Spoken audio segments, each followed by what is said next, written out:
Okay, welcome everybody. Welcome to our very first listening session. I've been calling this a virtual meet and greet, and we have a group that is small enough. Well, I think that will allow us to do that. So thank you for being here. If we have not met already, my name is Kate Davis, and I am the incredibly proud president of Central High School. I have a couple members of my team who are joining us this morning as well, or this afternoon. Now it's 12 o'clock. I'm going to take the time to introduce them, but just a few housekeeping items before we get started. First of all, I'm in my office, so you might hear the school bell at any point. It's because we do have students in the building, so please just pardon any loud bell noises that you hear. If my screen stops sharing or you're not able to see it, if it freezes, do me a favor and just drop that in the chat. I do want you to be able to see the information throughout this conversation and presentation. And if you haven't done so already, please just drop your name in the chat. That's the way that we make sure we keep track of who's here.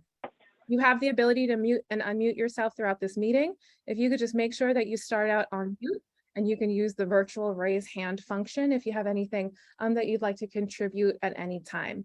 The purpose of these meetings is truly to be a dialogue. I don't think I see any parents who have sent their kids to schools that I've worked at previously, but please know that when I hold these virtual spaces, I truly do mean that we're creating a space of dialogue. Your voice is really valued, and so we are here to have a conversation. I'm looking forward to doing that with you. At any time throughout this meeting, if you have a question, you can absolutely drop it in the chat or send it to me directly. So it is 12:05, let's get started. So here's an overview of how we're going to spend up to the next hour together. We won't necessarily go that long, but if we do, that time is safeguarded for us. I started off by introducing myself. I think everybody knows, but my name is Kate Davis. Please call me Kate, not Catherine. And I am the president of Central High School. I'm joined by a few members of my central team, and I would like to invite them just to come off of mute and introduce themselves before we begin. Mr. Johnson, could you kick it off for us? Yep. My name is Alonzo Johnson.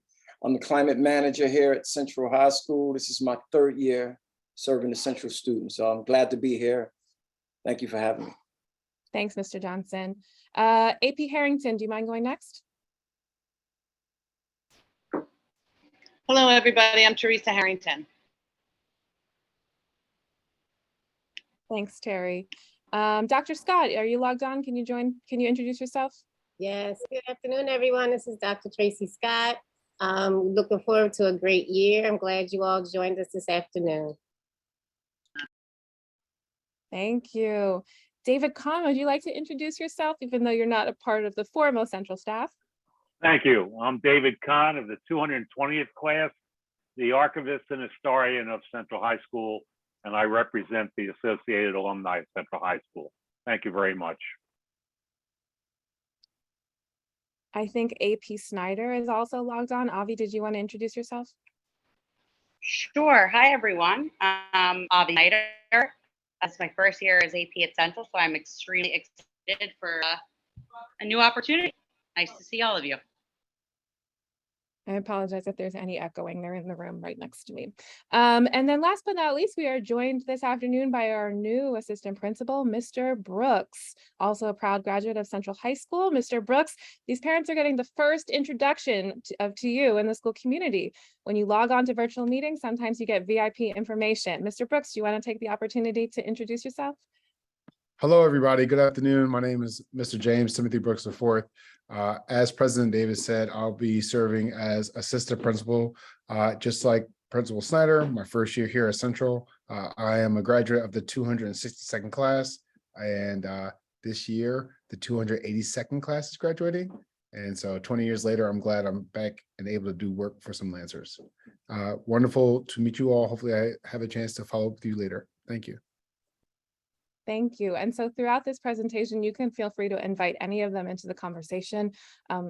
Collectively, we hold a lot of knowledge. I don't have all of the answers. So team members, of course, feel free to chime in at any time. The last person I want to introduce, and I don't want to put her on the spot, but Noreen, are you there? If otherwise, I'll introduce you to the group. Hi, I am here. Sorry, I'm driving from school to school. I'm Noreen Ignacio. I'm professional learning specialist for Learning Network 1. So I'll be supporting Central along with 18 other schools in our network with instructional strategies. Thank you, Noreen. I appreciate you joining us.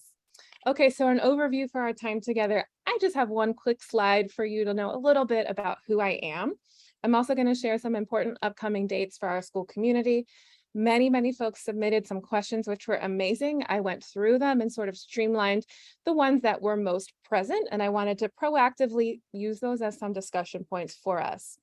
In the email, I also shared a couple guiding questions that I would love to ask for your feedback around, and then we'll wrap it up just with an open Q&A and a time for you to share information with me.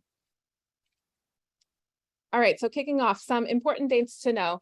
Hopefully there's not too many surprises on this slide, but if you are the parent of a 285 student, we have freshman orientation coming up in a couple days. It is 1 day per student.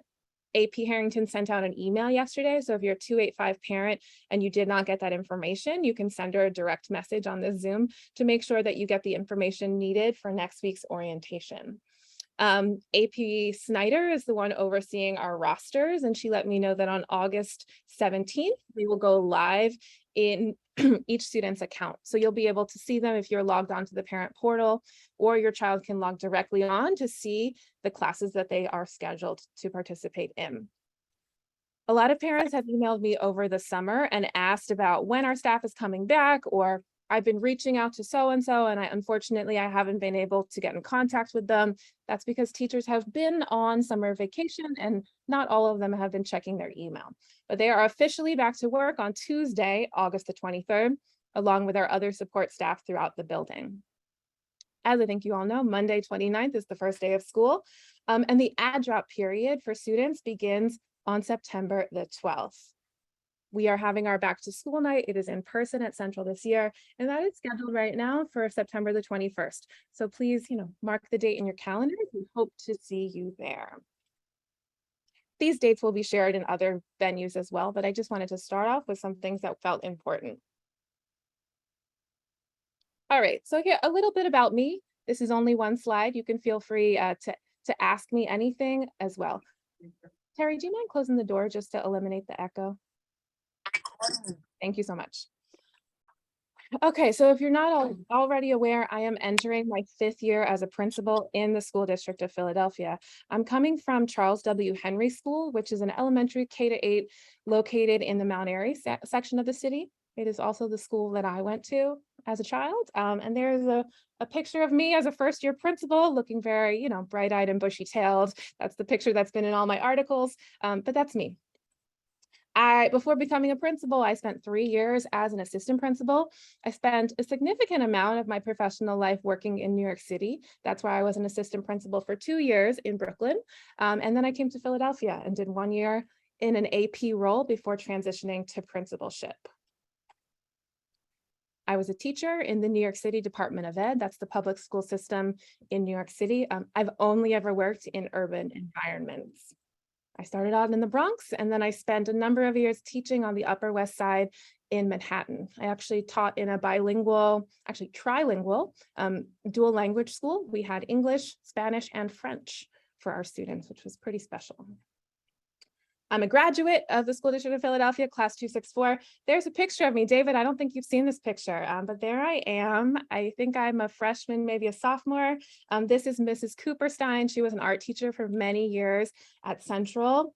The reason I have this picture is because this is Dylan McShane. Was he in your class, James? He was a teacher at Cayuga Elementary School where I used to work. So we used to talk about this picture. But when I was a student at Central, I did a lot of art. I did a double art period. I thought I wanted to be an artist. And Ms. Coop was one of my teachers. So there I am.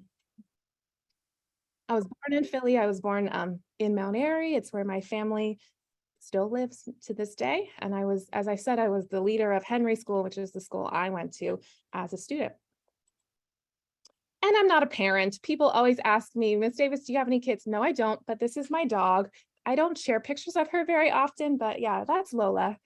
She was barking at the thunder last night. So if I have bags under my eyes, it's because she kept waking me up. But yeah, that's my fur baby. But no, I am not a parent except for Lola. I've had Lola for 12 years. And outside of work, when I get away from being a principal or a president, I do have a lot of hobbies. These are just a couple. I love to read. I'm a big fiction reader. I've been really into short stories. I have a growing library. Whenever people say, what can they give me for a gift? I love books. I'm a book lover. I'm also a runner. I've got a number of races under my belt, and I really like to cycle. Lately I've been on my Peloton, but it is the way I try to balance out my work life. I'm sure there are other questions about me, but this is just a one slider, a little bit more about who I am. Okay, so I wanted now to jump in and share just some questions and some feedback that folks had from, hold on one second, from the Google form. Thank you for RSVPing.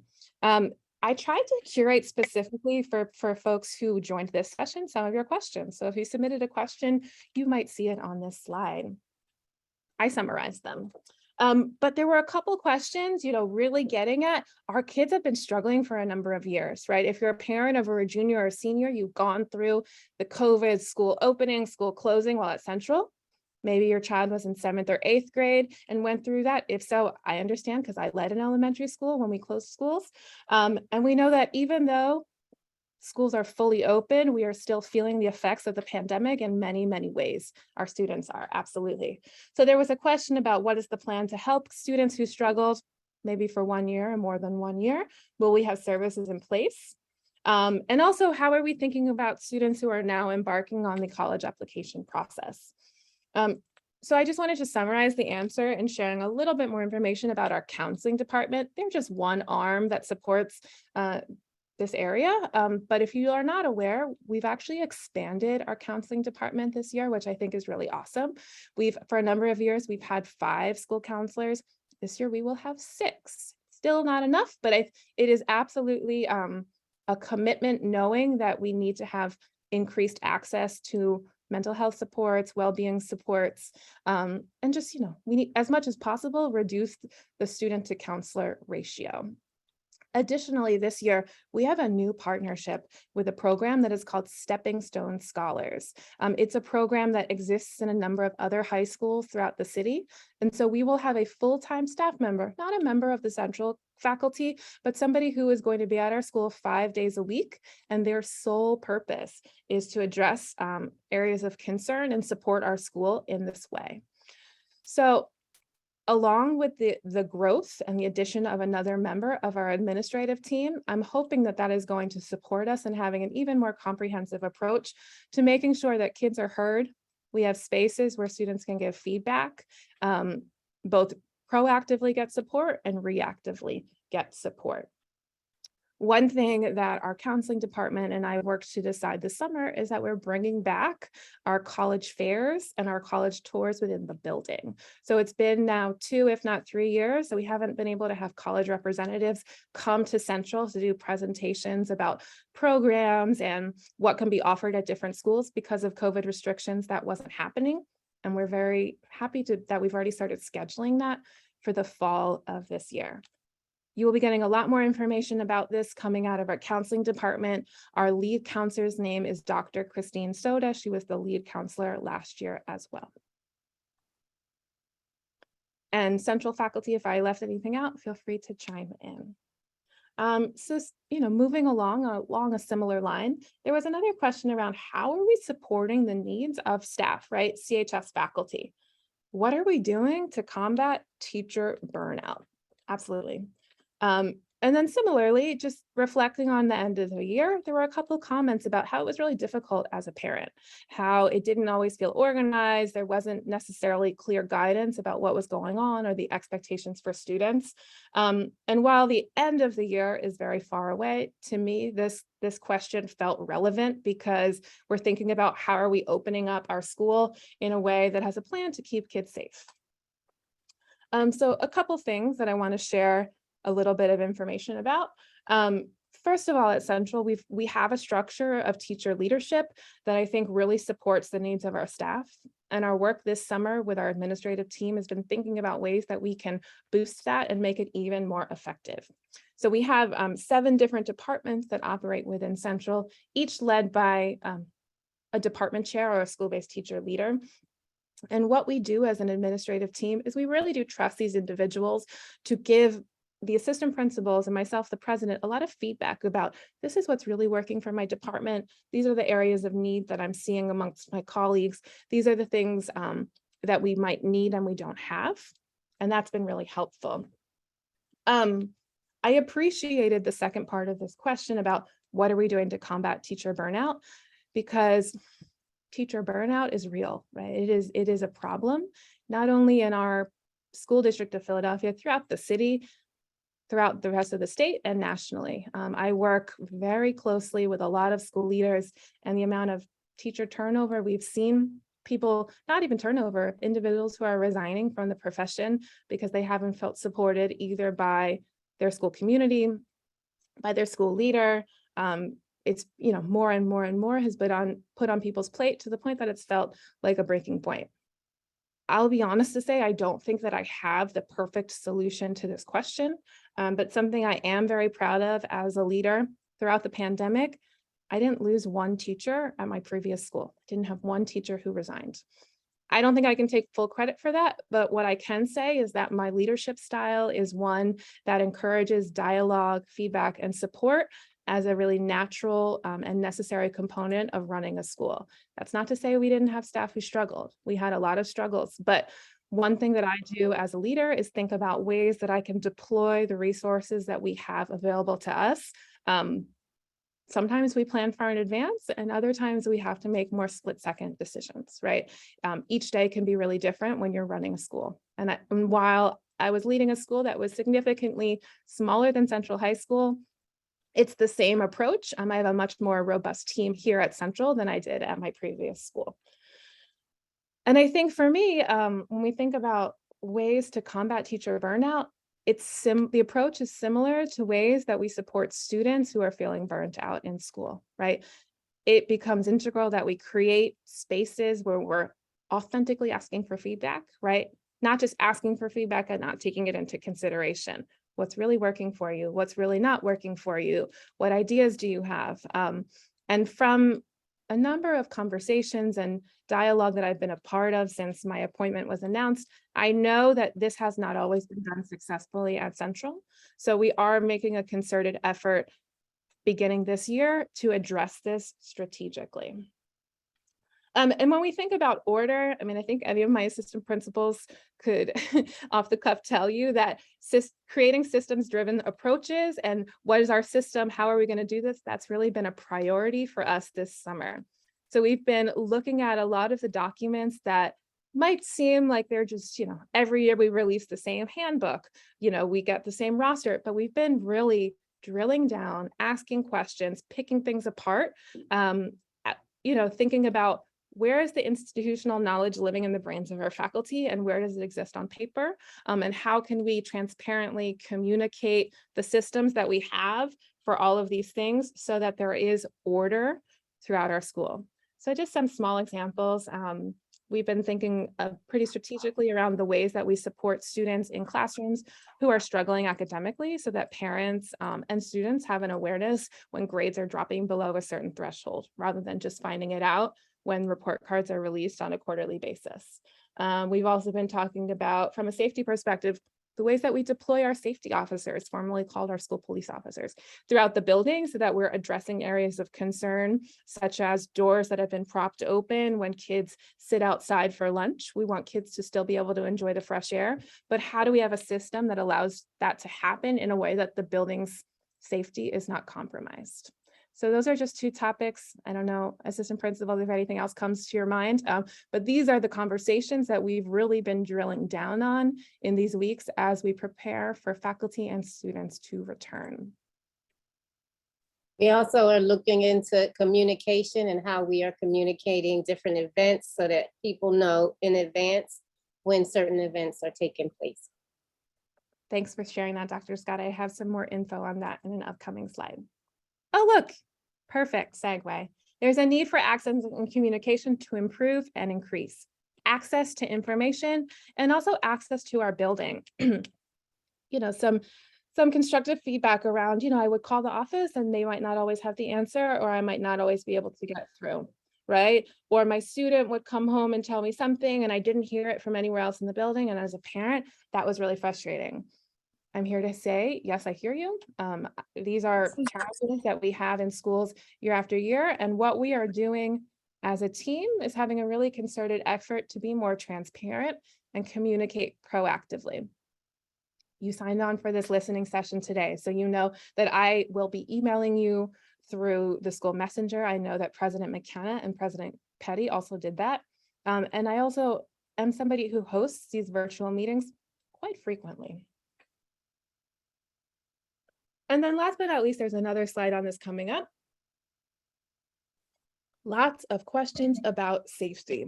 While I was not the leader of the Central School community last year, I am very up to speed on some of the really upsetting, frustrating, and scary events that have happened to our school community directly relating to student safety. There's our school bell. It'll go in 3 minutes again.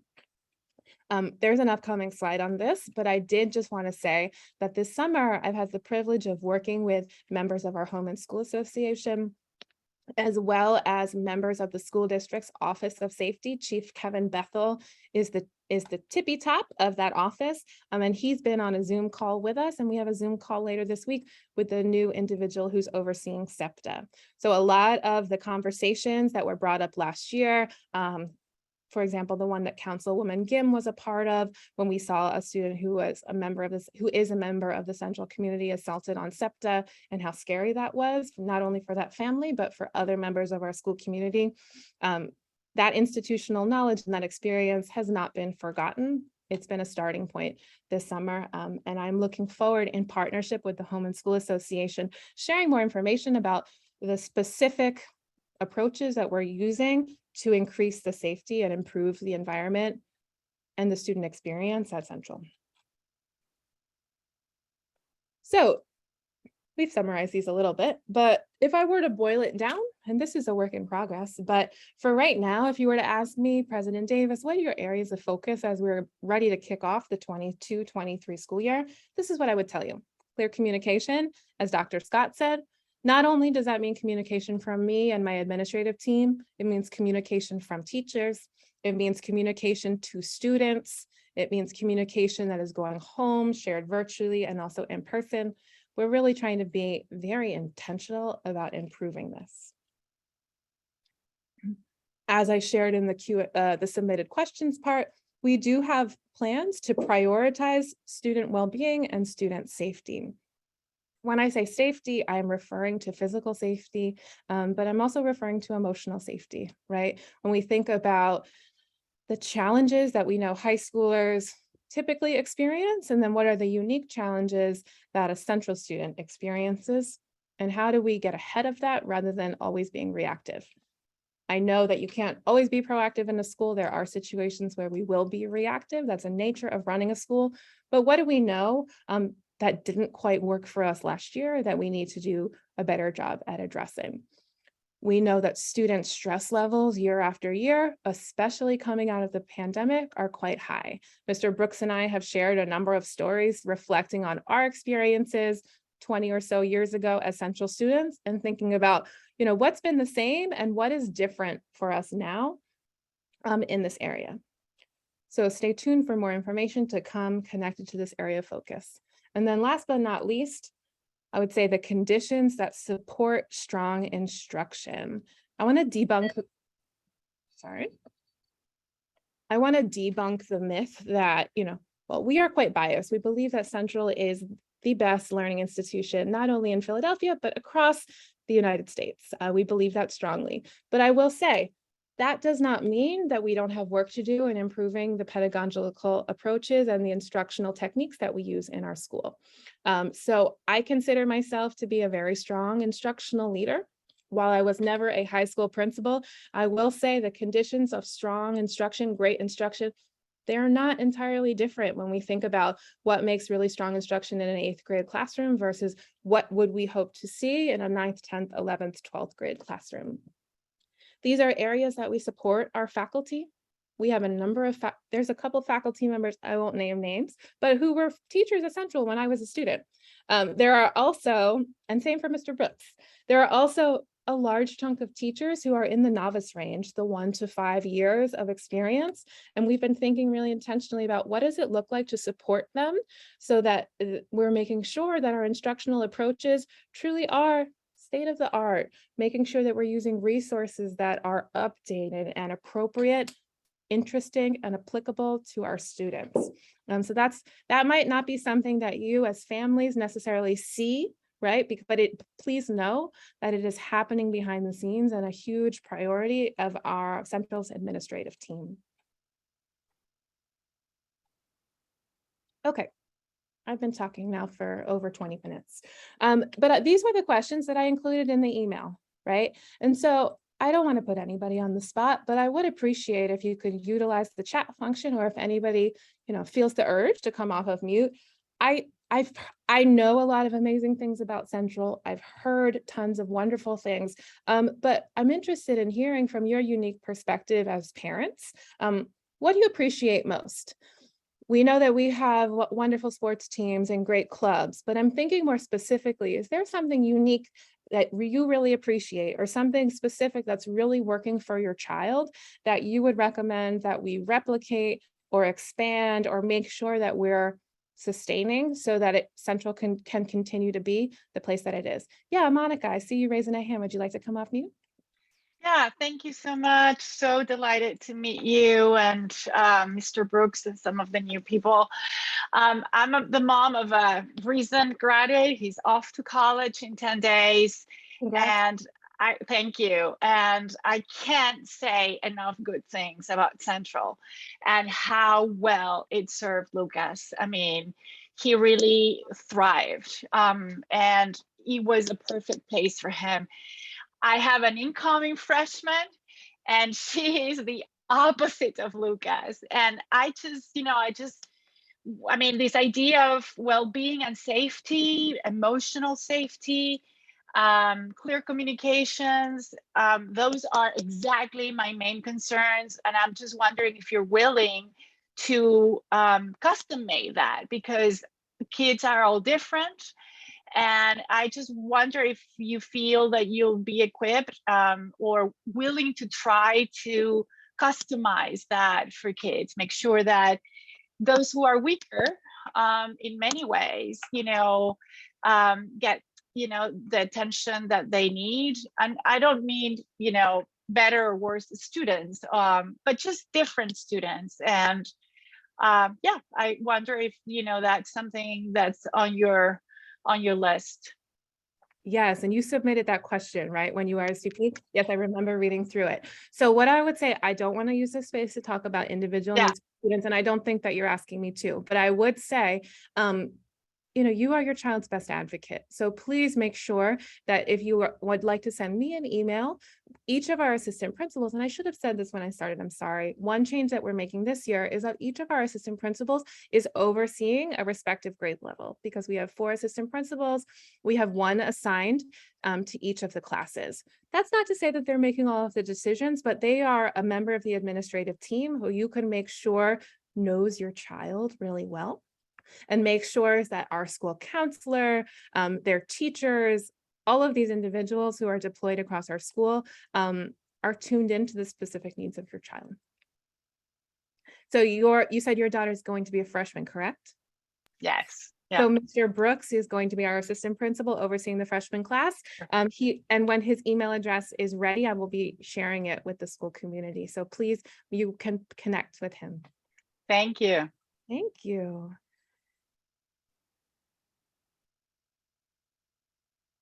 Hold on one second, I lost my chat window. So I see in the chat that people are appreciating the level of choice in Central's course catalog. Thank you for that. I have a direct message saying that their child had a positive experience as a freshman, feeling connected to their teachers and interested in the subject material. Wonderful.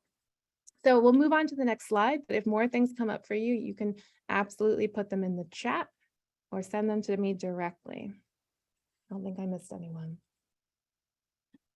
So we know there are always opportunities for improvement. We can still be the best school in the whole country, and we still have a lot of things to work on. Absolutely. I want to hear from you as parents or guardians. even if you want to echo an idea or a sentiment that's already been surfaced in this virtual space, I always appreciate folks who have suggestions or ideas, things that we might have not have already thought of. You can feel free to, if you'd like to come off of mute and share, or you can type anything into the chat.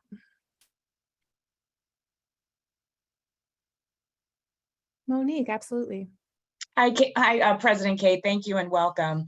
I am also a parent of a student who just graduated from Central, and he's leaving in 4 days. And I have a current rising junior. And one of the opportunities I think I struggled with last year, I loved the virtual parent conference meetings, but oftentimes it seemed like there were tons of issues with the technology, with some teachers having a passcode, some not. And then oftentimes we were unable to take advantage of the full 10 minutes with a teacher because of the technology. So I hope that's still an option this year, even though we're starting to do more things in person. But I hope we can improve how we do the Zoom calls and make sure our teachers also are educated on whether they have a passcode and whether the correct information was shared. Thank you for that. And yes, I do think we haven't worked out all the details, but in general, I think maintaining a hybrid approach to meeting spaces is where we can engage most folks. So thank you for that feedback. Carol, I do see you have a raised hand. Hi, President Davis. Thank you so much for having this session. I just wanted to mention my son, he's 284, so he was a freshman last year, going to start his sophomore year. I think in the whole mythical idea of Central and how loved it is by alumni, and how much camaraderie there seems to be among past Central students. I think I found that was a little lacking last year. And I know that last year was a really strange year, still coming off of the COVID mandates and all of that. But I just wanted to ask for maybe a little more so every alumni we know can sing the song and that sort of thing. And there wasn't really much of that last year, but understanding how challenging the whole year was, that's totally, understandable. But I just wondering if there could be a little more I don't know, pep rallies, but that's sort of school camaraderie, everybody coming together sort of thing.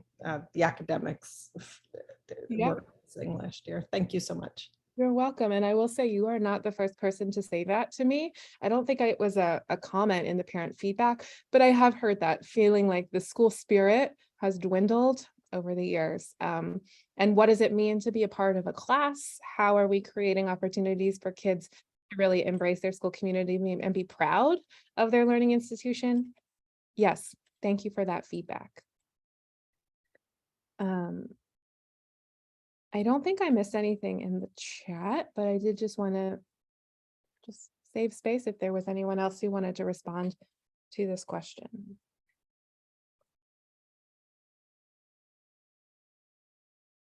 Mr. Johnson, I'm going to put you on the spot as our climate manager. Is there anything that you'd like to share sort of around what your priorities are this year when we think about, areas that were difficult last year and ways we're thinking about to improve them moving forward? Yeah, sure. Thank you all for being here. And I echo some of the sentiments around how communication happened. One of the two priorities that I have this year is to try to make it safer when students come on campus regarding parking. Last year's we had a lot of parking difficulty. That's one of the problems that we have, is a lot of congestion, but we only have 100 available parking spots for students. And that was what Kate or Ms. Davis spoke about when she said that we would try to get our SSOs more involved in how, when students come onto the premises, keeping them safe. So that's one of my big priorities. And another priority is, and I know it's important to students, we want to try to get lockers distributed earlier than the last year. I got this responsibility just last year, and there were students that got their lockers probably after Thanksgiving or something like that. And I know they carry a whole lot of books. So those are priorities that I want to try to make sure we can get in place for students this year.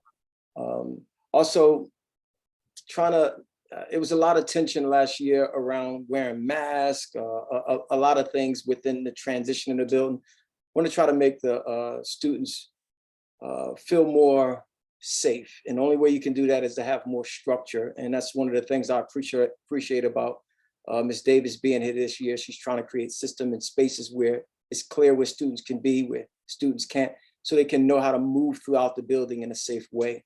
And so see, these are some of the things that I think will help our students if they know these things early, and we try to support them as they move about campus so that they know clearly where they can be, trying to help them to know where they can park, where they can't park, but also getting them the things that they need when they're on campus so they're not walking around with all these books, loading them down, trying to get from class to class. So those are things that are high priority to me right now, just off the top of my head. Thank you, Mr. Johnson. I appreciate that. David, I did see that you had a raised hand for a moment. Did you want to share about Central Spirit or what we're doing to boost that? Yes, that's exactly what I mentioned about that. So for many years, it's been my unofficial job to, and I hope to be able to do it this year, that's my plan, to speak to incoming freshmen at orientation and to follow up with them in assemblies and other classes and assemblies. During the pandemic, we didn't have assemblies, we didn't have these opportunities to talk about the histories and traditions of Central High School and to inculcate our students the bond that they're developing and to work with them so that Central becomes a part of them, as well as those three magic numbers that become their class number, their most important number forever. I've also had the opportunity over the years to speak in classrooms, relating what students are learning, what they're studying about, to people from Central, faculty, administrators, and students who have done work in those fields, who became famous in those fields, and make the connection between what we learn at Central and what goes forward. So there's a lot of work to pick up again on building student spirit. I will say that last year, when the students came back in the building in September, it was a little bit like deer in the headlights and getting used to being in school again and getting used to being in real classrooms again. But within a month, you could see the sparkle in their eyes in the hallways. And you could see the relationships between friends and kids who aren't friends, but learn to know each other as the building became a cohesive unit again. So I think things did improve last year compared to the deterioration that was caused by the pandemic. And I look forward to continuing that. And I know that the students will be bonding to the school for the rest of their lives. Thank you. Thank you, David.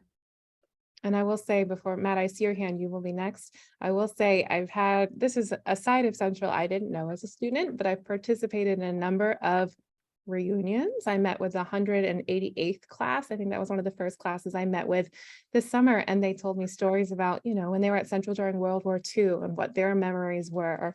And it was just incredible to see the camaraderie that exists. Of course, there were no females at that time, but there were a lot of other things to celebrate and just the bond that students create when they are here. Matt, the floor is yours. Hi, nice to meet you. So I have a daughter starting this year, a former classmate of Monica's daughter. Hi, Monica. And I guess I had a just general question about transportation to the school, a lot of which might be addressed by the orientation that we'll be doing next week, but she'll be taking public transportation. One thing I guess I'm curious, how much of the student body comes by public transportation versus driving? The other thing is regarding the safety issues of last year and the awful attack on the girl on the train. My daughter's pretty proficient with SEPTA and is comfortable doing it by herself, but I've talked to some Asian parents at our old school who are clearly uncomfortable about, their kids taking the train. And I'm wondering if there's any kind of, beyond the information we'll get at orientation, is there any kind of outreach to families that maybe are, not used to using the public transportation, if that's going to be the main mode of transportation to school? Sure, I appreciate that question. Terry, did you want to maybe take a stab at some of that info? Because I know you participated in the safety meetings last year. Sure. Hello, everybody. So a lot of what you're asking will be covered at freshman orientation. But what we try to do is link students coming from similar neighborhoods to meet at stops, to travel together, and really try to link them with friends. We also do that with parents too, and coming from the same zip code so that they can kind of have some Right? kindergarten. We are. Well, Oops.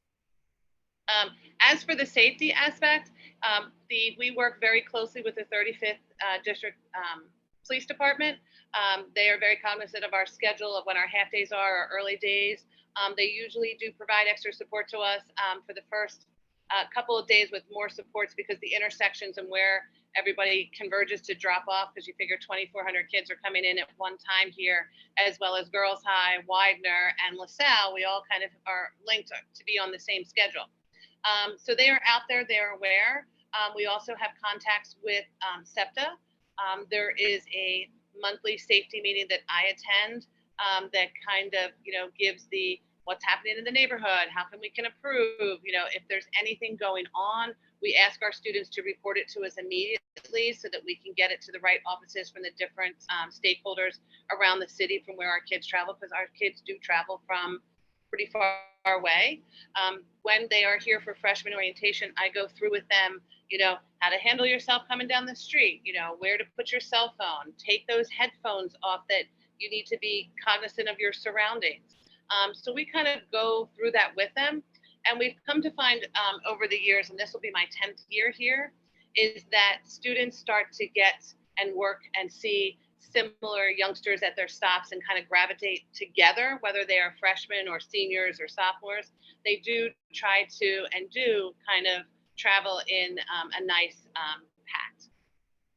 And additionally, what I would add on, and I mentioned this at the beginning, if anybody wasn't logged on, is that I am glad that I've been working in conversation with the Home and School Association. And I don't think any of the members of the conversation are logged on with me now, but we made sure that we let the Chief of School Safety, Kevin Bethel, sorry, that was a tongue twister, making sure that he's acutely aware of the experiences that we've gone through historically. And we actually have a meeting set up with some of the higher ups at SEPTA for next week. There's a specific list of demands, it feels like a strong word, but requests that we are making to improve the safety conditions. I don't want to talk about them specifically yet until we have things that are in motion, but we have some specific requests around ways that we think the experience for kids coming on public trans can improve. I don't have a percentage of kids who come. I don't know if any of the assistant principals on do, or Alonzo if you do, but I can tell you it's a large number of kids. I took the bus coming home from Central every day as a student. We do have a large percentage of students who also carpool or get dropped off. Some kids who walk, lots of modes of transportation.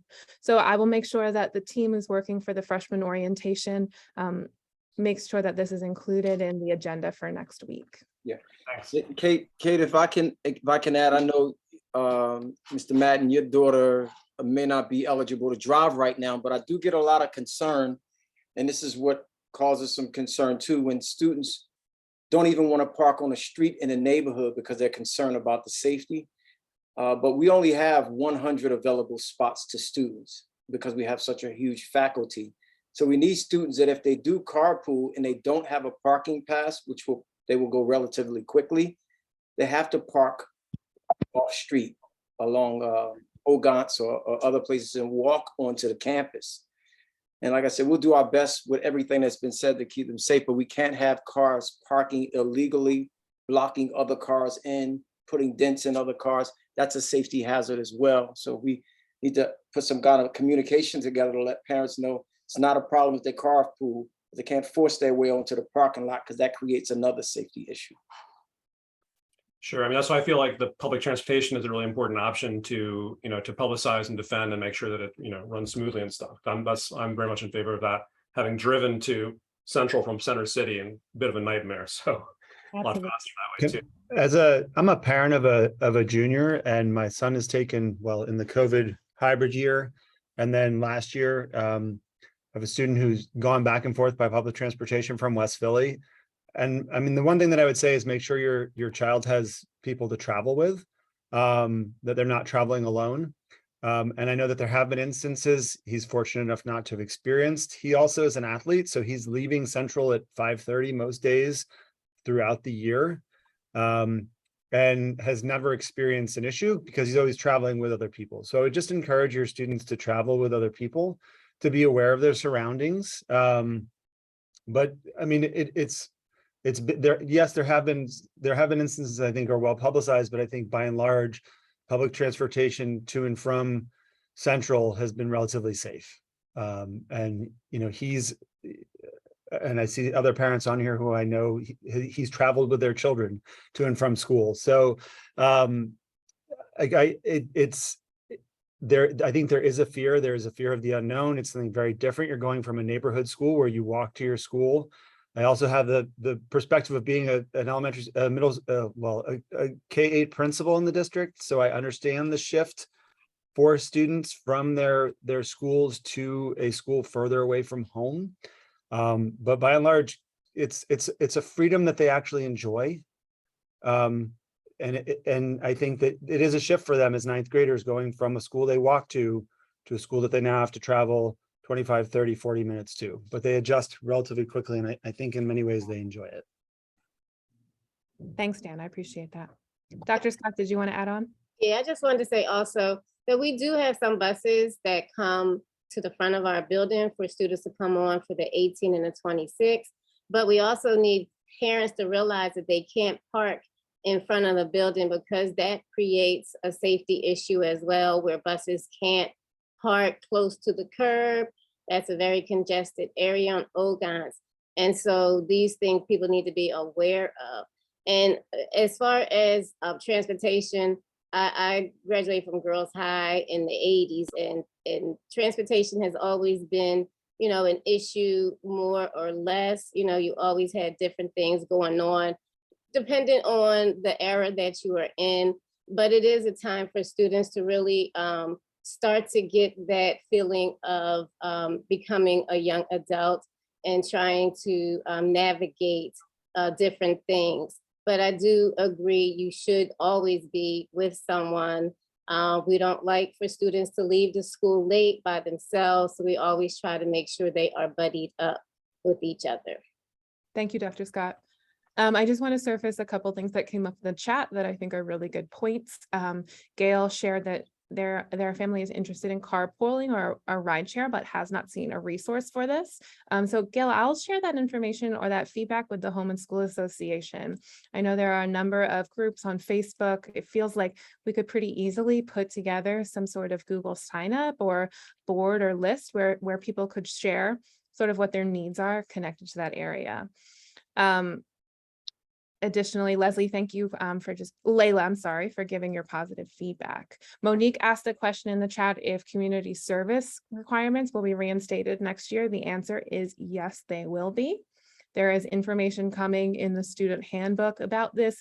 And of course, we will be sharing this information with all students at the beginning of the school year. Nobody is behind if they did not know that community service was being reinstated.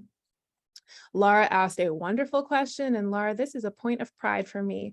We have 0 teacher vacancies at Central at this moment. We are fully staffed. We just filled our last vacancy 1 to 2 weeks ago. So we have permanent, fully certified teachers in all positions at Central right now. So I will give myself a pat on the back for that one. We are very proud of that. I will also say that this year we have the addition of what's called a building substitute. It's not always something that's family facing, but I think it's really important to know. A building substitute is an individual who comes through our subbing agency who will be at Central 5 days a week, all day. And what the benefit of that is that if there is a teacher who has a last minute reason why they can't come to work, or they're not able to make it, they have to call out, we have a substitute in place. This helps alleviate teacher burnout, because when teachers are out without substitutes, their colleagues and other folks across the building are the ones who fill in. And so with the place of a built-in substitute, that protects teacher preparation time and the time for them to, make sure that they're doing all of the other things that they need to do outside of teaching. Of course, throughout the year, if we do have teacher vacancies for any reason, or if teacher certification levels change, that is information that I would share transparently with the parent and family community. But right now we're fully staffed, which is awesome. Okay, so we're wrapping up in the final minutes. I think that naturally we sort of segued into the Q&A and discussions, but if anybody has any other final questions or things that they would like to share or give feedback on, the floor could be yours. Avi, do you want to maybe? Oh, yes, please. I'm sorry. I was just going to say I'm excited about this year. I think it's going to be great that we're back in, getting back to whatever normal looks like these days. I also ask you to keep checking the Central High School calendar for all updates, half days, professional development days, anything that's going on. You keep your eye to that calendar, because that's one of the best ways to stay connected. If you haven't signed up for the parent portal, there will be time for you to sign up for the parent portal when you're here. When your kids come for their orientation day, you'll have a session as well, and you'll get a lot of information from the home and school and from the admin staff that we haven't covered here today. Thank you, Terry. Avi, is there any last minute things you want to share about rosters or ad drop, anything like that? I think President Davis pretty much covered it, but for those of you who don't know, I'm a new assistant principal, but I have been here for 8 years, and I've been working in the roster office for many of those years. So I'm excited to say schedules are done. They have been done. The district has chosen to wait to make them go live until the 17th to give schools who are a little bit behind the opportunity to finish their schedules before they go live. But I am pleased to say that we have very few overages in our classes this year. In fact, our 9th grade classes in particular are on the smaller side. We've really tried to prioritize those classes so that we don't see overages over 33, and that also persists kind of throughout all of our courses. And then also, we all really pride ourselves in trying to make sure that students have the opportunity to design schedules that work for them. So there will be multiple opportunities for students to make changes. While the official ad drop window doesn't start until the 2nd week of school, I have been accessible via email all summer long. So when a student emails me asking to make a change, as long as we can accommodate it within our schedule and within our space, I do that even before the start of school. So again, if anyone needs anything, feel free to reach out. I believe President Davis, has shared or will share our email addresses. It's also on the school website. So I am happy to help make sure that your children have schedules that make them happy. Thank you, Avi. Stephanie, I think I saw your hand first. Yeah, and I've gotten some answers to my question prior after I raised my hand, but just wanted to ask if there are any other ways we should be aware of as a parent to stay in the community. AP Harrington mentioned the parent portal that we'll get involved in, the central calendar. Somebody posted parents@centralhighschool.org, but if there's any other things that we should be aware of just to kind of keep our fingers on the pulse and be involved. Not at this moment, but okay. if there are, we will make sure to send them out. Perfect. Thank you. Yeah. Monica, did you have a question? Yeah, very quickly. Who would be the best person in the office who's the best liaison in the school with the school district?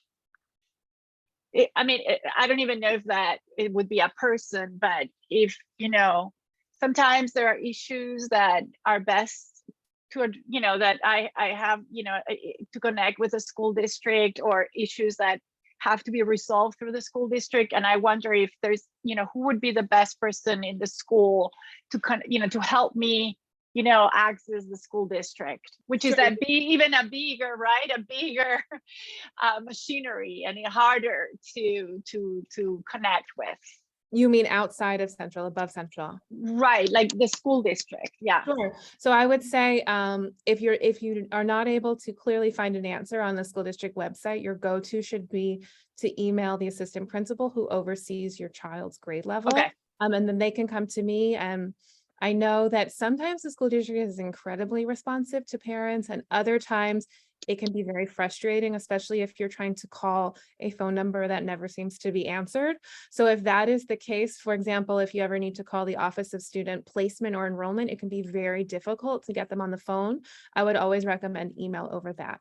So you can always, the flow chart of assistant principals will be released on the first week of school, and they would be your go-to person. Wonderful. Thank you so much for today. Thank you. I really appreciate it. Sarah, did you have a question? Sure, I put it in the chat, but I'll just ask it quickly. Is there any opportunity for the classes 282 and 283 to just gather separately? Like my son never had a real introduction as a group, and he wasn't part of the public school system. So I feel like that socialization piece is still really missing. He has a few friends, but in general, I would say that his social life is pretty limited. So I'm curious if there's going to be any kind of welcome back for 283 and then a welcome back for 282. It would be awesome. Thank you for bringing that up. I will say, I don't think that we have anything planned now, but that is not to say that it can't happen. And we can be very intentional about how we build in that experience in the first few weeks of school, the first month of school. So thank you. I saw some nodding heads from my assistant principals as you were sharing. So thank you. Yeah, I will hold on to take a couple more questions, but I just want to say, first of all, thank you. Thank you for finding an hour in the middle of the day. We will have another session later on tonight. I used to always tell my families that from the school that I led previously, you are always welcome to log back on. If a question comes to you later and you're like, wow, I really should ask Kate this, by all means, you can sign on to any of my other sessions. I'm going to be emailing out the link again because some people were a little confused about the time. So if you get a double email from me, please just ignore it. But we try to be very accessible. All of our addresses are on the website, and we're here for you. So thank you for taking the time. I do have the intention, once the school year starts, of holding a virtual space like this consistently throughout the year. I think there's a misconception that because we are a school of almost 2,500 kids and thousands of parents, it becomes almost impossible to do. But I think that, this intimate group is almost evidence that we can do it on a smaller setting. I have even more people logged on to come tonight, and next week we have a morning session too. So if something's working for you, give us positive feedback. Let us know what feels good. Let us know if you have any suggestions. And again, thank you. I'm going to end the recording at this time, but I will hang back for the last couple raised hands and anybody else who would like to ask a question off camera. Thanks, everyone.